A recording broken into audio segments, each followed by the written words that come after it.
beberapa hari lalu sempat udah Mas Gibran dan beberapa timnya itu datang ke Bali untuk mereka melakukan kampanye di Pulau Bali. Menurut saya termasuk hal yang sangat berani karena Bali sendiri terkenal di mana para pendukungnya adalah pendukungnya PDIP. Nah, karena PDIP kan mereka bisa tes dong, bikin konser tandingan bukan Ramadhani, mungkin slang atau siapa di lapangan juga. Mungkin kalau itu mungkin pasti lebih banyak. Pasti masanya lebih dari 50.000 ya Mr. Puisi ya. Iya. Di mana kemarin paslon nomor 2 Pak Prabowo dan Mas Gibran ini melakukan kampanye di Pulau Bali, dan di mana masanya begitu banyak yang datang, sekitar 50.000 orang, dan itu sangat benar-benar masa yang banyak nih untuk Kota Bali di luar dari yang diadakan oleh PDIP, teman-teman. Nah,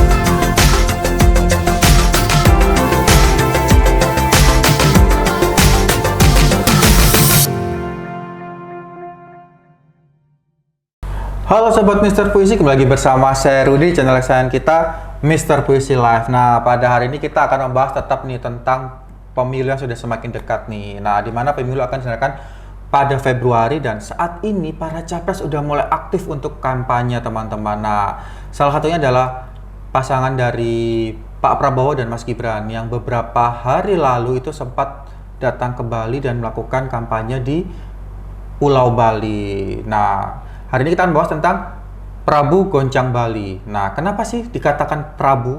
Nah, coba nanti kita akan bahas langsung bersama siapa lagi kalau bukan Mr. Puisi. Tepuk tangan untuk Mr. Puisi. Ya, Mr. Puisi, beberapa hari lalu sempat udah Mas Gibran dan beberapa timnya itu datang ke Bali untuk mereka melakukan kampanye di Pulau Bali. Menurut saya termasuk hal yang sangat berani karena Bali sendiri terkenal di mana para pendukungnya adalah pendukungnya PDIP. Nah, kemarin acara itu disebut dengan nama Prabu. Nah, apa sih Mr. Puisi yang dikatakan dengan Prabu itu, Mr. Puisi? Kebetulan memang Pulau Bali ini adalah basis PDIP. Ya. Memang sangat kuat PDIP, bisa mencapai 90% zaman dahulu ya. Kemudian di Jawa Tengah juga adalah basis PDIP. Memang orang Bali memang sangat mencintai Bung Karno. Ya, tidak bisa dipisahkan bahwa orang Bali itu mencintai Bung Karno, tentunya pasti akan memperkuat posisi PDIP di Pulau Bali. Tetapi dengan kejadian saat ini di mana Pilpres itu melibatkan putra presiden, di mana putra presiden yaitu Mas Gibran itu berlawanan arah dengan PDI Perjuangan. Ketika itu, karena putra presiden ini adalah seorang masih anak muda, ketika itu banyak sesungguhnya orang milenial yang ada di Bali itu mendukung Pak Gibran. Tapi sesungguhnya kalau kita lihat mengamati bahwa memang kurang lebih hampir 50.000 orang di lapangan itu, kemungkinan itu dari unsur-unsur dari PDI Perjuangan ada juga mungkin ada tapi sedikit. Tetapi kebanyakan orang yang nonton itu adalah orang yang luar yang tinggal di Bali tapi bukan orang Bali. Kita lihat itu. Karena apa? Kenapa bisa rame? Karena satu, konser itu gratis. Betul. Dimana yang nyanyi itu adalah seorang Ahmad Dhani, walaupun dia adalah kader Gerindra. Dia juga ditonton karena Ahmad Dhani ini Dewa 19 itu sangat terkenal di Indonesia. Betul.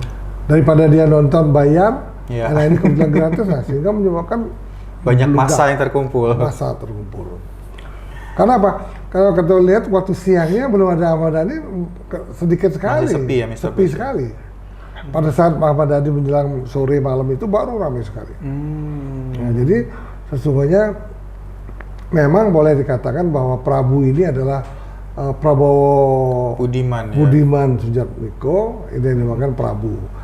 Nah, itu pada saat ramai sekali, saat itu muncul Mas Gibran di panggung. Itu akan lebih ramai lagi, sehingga seolah-olah pendukung dari daripada Prabowo ini, artinya Prabowo Gibran ini seolah-olah sangat meludak besar sekali.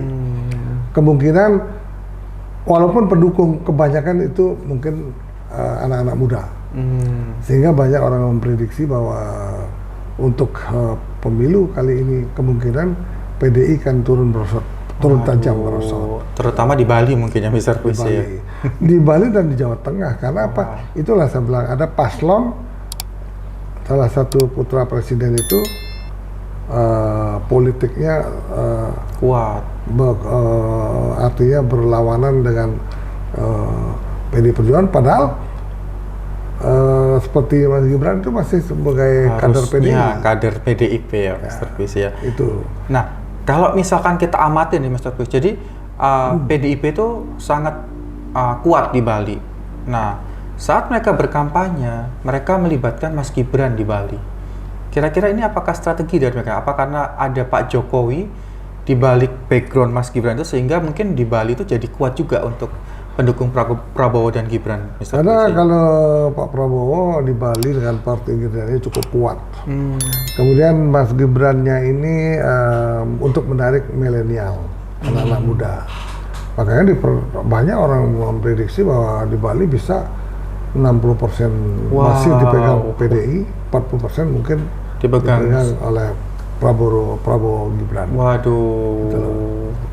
Itu yang kemungkinan terjadi, makanya sekarang saya yakin PDI Perjuangan konsolidasi besar-besaran di Bali sehingga suaranya tidak tergerus. Ya. Nah, kira-kira apa nih harus dilakukan dari tim PDIP sendiri, Mr. Puisi, biar dari Bali sendiri ini tidak terjadi, biasanya tidak berkurang lah atau tergerus? Ya harusnya PDIP jangan hanya masang-masang poster aja ya, harusnya buat konser tandingan, mungkin lebih rame. Nah, kira-kira siapa terus yang diundang nggak biasa lebih rame?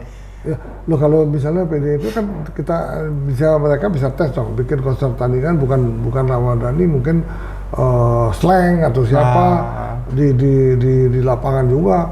Mungkin kalau itu mungkin pasti lebih banyak. Pasti masanya lebih dari 50.000 ya Mr. Puisi ya. Iya. Nah, dikatakan kemarin goncang Bali dan memang yang hadir sekitar 50.000 orang yang datang. Nah, kebanyakan rata-rata anak-anak milenial nih Mr. Puisi. Tapi apakah dari 50.000 orang ini kira-kira semuanya akan mendukung paslon dari Pak Prabowo dan Mas Gibran ini pada saat pemilu nih, Mr. Kalau kemarin ya namanya orang nyanyi, kemudian dia mungkin senang nonton bandnya, tapi kan belum tentu mendukung apa yang paslonnya diorasikan di sana. Nah, tetapi paling tidak karena belum pernah terjadi kampanye di luar PDI di Bali sebesar itu. Betul. Nah, kemudian kalau tidak ada band, rasanya sulit sekali. Jadi ini termasuk salah satu strategi dari dari tim Pak Prabowo dan Mas Gibran ya untuk menarik massa yang sudah mulai mendekati di pemilu ini. Atau mungkin ini juga menjadi ajang di mana mungkin orang Bali yang tadinya belum terlalu mengenal Mas Gibran, jadi dari acara ini tuh dapat lebih mengenal sosok Mas Gibran sendiri, Mr. Puisi. Ya itulah cara-cara orang kampanye sekarang, banyak menggunakan artis, orang-orang terkenal, sehingga mendapat simpati masyarakat. Coba misalnya saya lihat Raffi Ahmad, ya kemana Pak Prabowo kampanye, mereka ada di panggung. Betul. Nah kan sebetulnya luar biasa ya. Kalau memang paling tidak 50% dari yang pencinta Raffi Ahmad pasti akan memilih Pak Prabowo, itu kan luar biasa. Karena artis sekelas Raffi Ahmad ya Mr. Puisi ya. Nah itu, jadi coba Raffi Ahmad mendukung Pak Prabowo, Deddy Kabusir mendukung Pak Prabowo, Hotman Paris mendukung Pak Prabowo. Waduh. Wah banyak sekali ya, lain halnya dengan Andre itu, dia nggak dukung siapa-siapa. Kalau disuruh manggung, dia dukung yang ngundang, gitu loh. Jadi kiri kanan oke kalau itu, gitu loh. Jadi tergantung fee mungkin ya. Ya, kalau fee-nya ada dukung, besok diundang yang lain lagi fee-nya lebih gede, lebih dukung. Waduh. Nah, itu. Nah, tadi kok kita udah bahas nih tentang dari Pak Prabowo dan dan PDIP atau yang dipegang Pak Ganjar nih. Nah, bagaimana dengan Pak Anies nih kalau di Bali, Mr. Puisi? Pak Anies mungkin di Bali sangat kurang banyak pendukungnya. Karena tapi kalau dilihat partainya juga lumayan sih Nasdem di Bali. Iya. Ada yang mendukung tapi nggak sebesar dukungan Pak Prabowo, tidak sebesar dukungan Pak Ganjar. Gitu loh. Tapi kalau Anies ini udah jelas, kalau di Sumatera Utara sangat kuat, Banten sangat kuat, Aceh sangat kuat. Tapi kalau Pak Prabowo di Jawa Barat sangat kuat, Jawa Timur sangat kuat juga karena dengan Ibu Khofifah masuk ke timnya Pak Prabowo. Kemudian kalau Padang itu Sumatera Padang itu Sumatera Barat ya. Sumatera Barat kuat. Ya kalau Pak Prabowo mungkin NTT kuat, Makassar dan lain-lain. Nah, mungkin kalau misalnya dia bisa mencapai 50% ke atas, berarti minimal 20% sih 20% sih pasti dikuasai oleh Pak Prabowo. Waduh.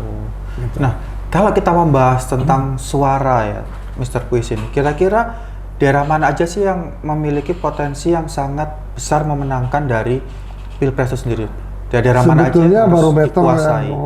Pemilihan presiden dulu Jawa Timur. Ya, tapi kalau Jawa Timur menang, biasa menang. Padahal Jawa Timur itu penduduknya lebih sedikit dari Jawa Barat. Nah, Jawa Tengah juga Jawa Timur lebih sedikit. Nah, tapi dari dulu barometernya kalau Jawa Timur menang, bisa menang dalam Pilpres. Itu pengalaman yang lama-lama. Nggak tahu sekarang ini. Yang jelas Jawa Timur akan dikuasai Pak Prabowo karena Ibu Khofifah sebagai gubernur Jawa Timur mendukung PKN, kemudian wakil gubernur juga Emil juga mendukung Pak Prabowo karena kan Emil ini kan di Partai Demokrat. Betul. Nah, berarti tadi kalau misalkan dikatakan ya Prabowo Gibran sudah menggoncang Bali, dia dengan dikatakan Bali ini adalah kandang dari PDIP dan mereka berani masuk untuk ke Bali. Kira-kira kota-kota mana lagi nih Mr. Puisi yang harus ditaklukkan dengan Pak Prabowo dan Mas Gibran ini untuk bisa benar-benar menang telak nanti satu putaran mungkin pada Pilpres tahun 2024? Kota-kota Pak Prabowo maksudnya biar Pak Prabowo menang satu putaran. Mungkin untuk satu putaran mungkin bisa iya bisa enggak ya. Karena kalau pengamat politik bilang kemungkinan 70% satu putaran, 30% mungkin tidak dua putaran. Nah itu yang tapi kita lihat nanti awal Februari, kalau awal Februari bisa 50%, ya mungkin bisa satu putaran. Karena hasil survei yang ada sekarang juga semuanya nggak percaya. Ya bahwa itu adalah buatan yang membiayai. Tetapi kalau feeling saya survei-survei yang dilakukan oleh perusahaan-perusahaan yang sangat kredibel seperti Indobarometer, LSI, saya itu benar-benar real hasilnya. Nah, tapi lucunya survei dari Kompas juga kan tidak mungkin bisa dibayar. Iya, betul. Kompas membiayai dirinya sendiri untuk survei. Ternyata memang ada perbedaan juga dengan LSI. Nah, tentunya nanti kalau dilihat dari survei yang lokal, Kompas pasti terjadi dua putaran. Teman-teman. Tapi kalau kita lihat survei dari LSI atau Indobarometer, mungkin bisa terjadi satu putaran. Itu barometer daripada penilaian kita sehingga kita bisa memperkirakan bahwa terjadi satu putaran atau dua putaran. Nah seperti itu teman-teman. Jadi tadi kenapa sih dikatakan Pak Prabu goncang Bali? Jadi Prabu adalah singkatan dari Prabowo Budiman teman-teman. Jadi di mana kemarin paslon nomor 2 Pak Prabowo dan Mas Gibran ini melakukan kampanye di Pulau Bali dan di mana masanya begitu banyak yang datang sekitar 50.000 orang dan itu sangat benar-benar masa yang banyak nih untuk kota Bali di luar dari yang diadakan oleh PDIP teman-teman. Nah jadi kita tetap lagi tunggu-tunggu lagi nih kira-kira apa sih yang nanti akan terjadi, apakah nanti Pak Prabowo dan Gibran dapat menguasai Bali atau tetap dikuasai lagi oleh PDIP. Nah, untuk berita selanjutnya, teman-teman jangan lupa untuk tetap like, comment, share, dan subscribe channel Mr. Puisi untuk mendapatkan berita-berita lebih menarik. Dan tentunya juga jangan lupa nih teman-teman untuk tepuk tangan dulu Mr. Puisi karena udah menjadi narasumber kita. Dan satu lagi buat teman-teman juga jangan lupa untuk follow IG Mr. Puisi di bawah ini dan sampai jumpa teman-teman.